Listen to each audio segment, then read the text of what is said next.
這一天，暖暖的陽光照在身上，此刻刻好瞬間，那陽光多耀眼，想牽着你手陪你度過每一天，也會照進我的心裏面。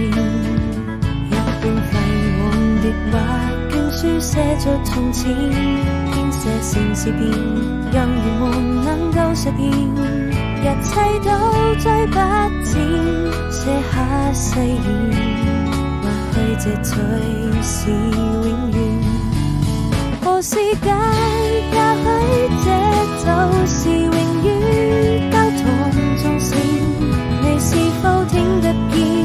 我相信最後一站會是起點，是全世界最美風。